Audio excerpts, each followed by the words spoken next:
So let's say that the current world is collapsing and everything you know of will disappear.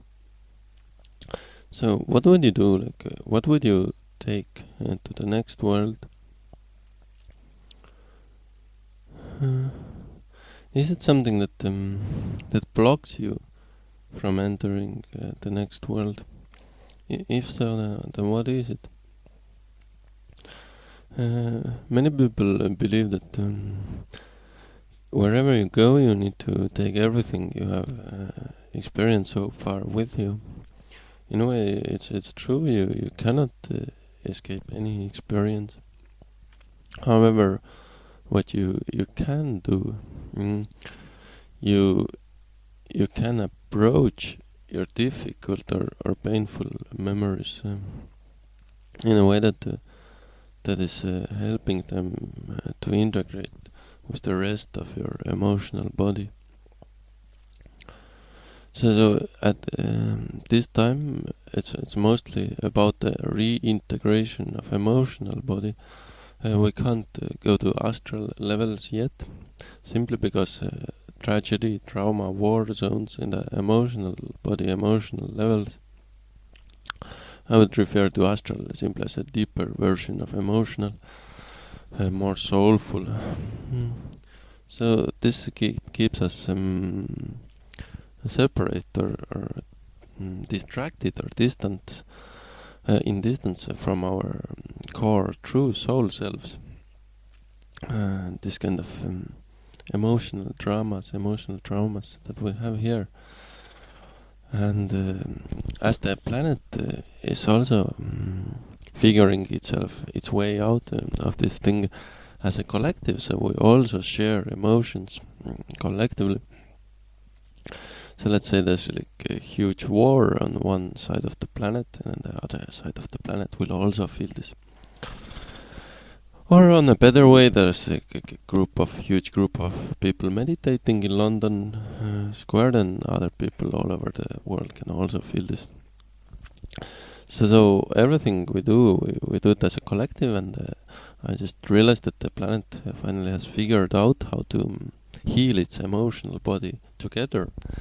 This means that wherever you get a feeling, wherever you exist on planet Earth, at this time of eons, you will be part of this process. You will be part of the solution. You will be taught, and you will know how to handle these kind of emotions should they arise.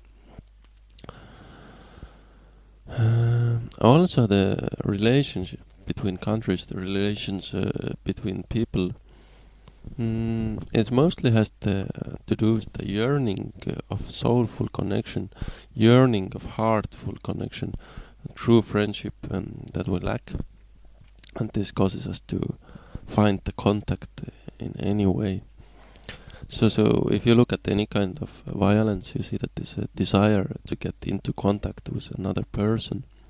A desire and sadness of the soul grows so strong that he's willing or prepared to do anything to get the contact with another person, even if it includes violence, right?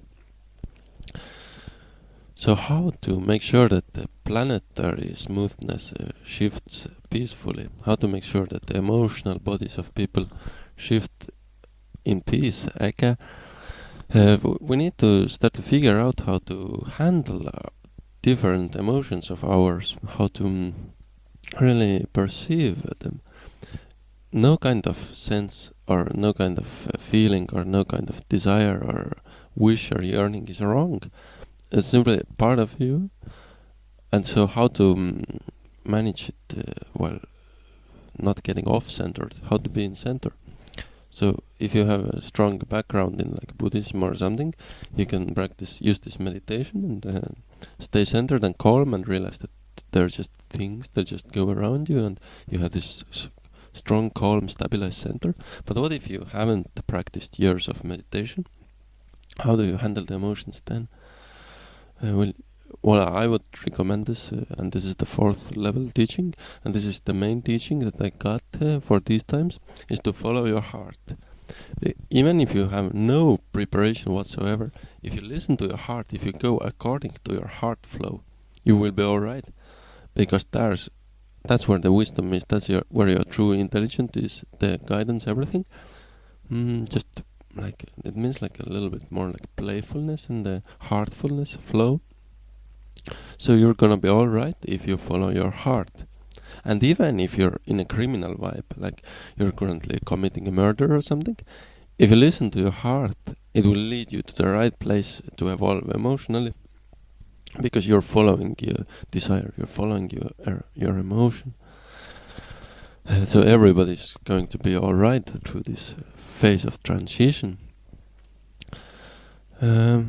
Wherever you get this need to get into contact with any kind of beings, no matter from which planet,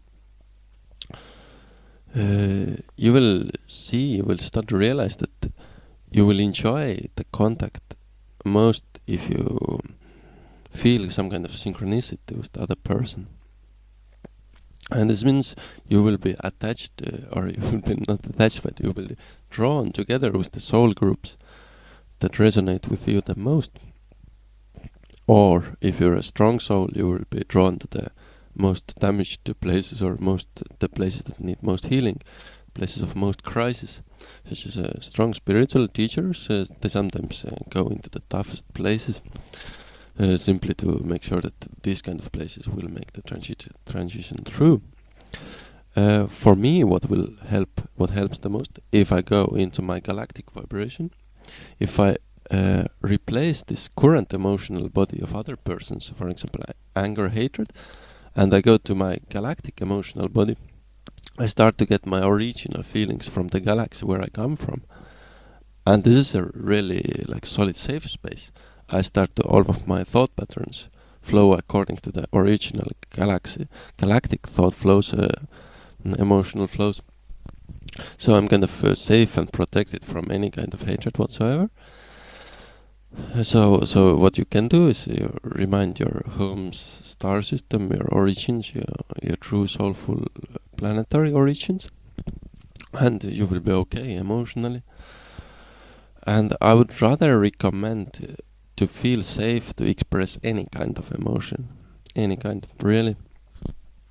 Because there are many beings who actually they are more satisfied if an emotion is expressed. Alright, even if it's like strong anger, they feel that it's a collective relief if a person is for example emitting a strong frequency emotionally.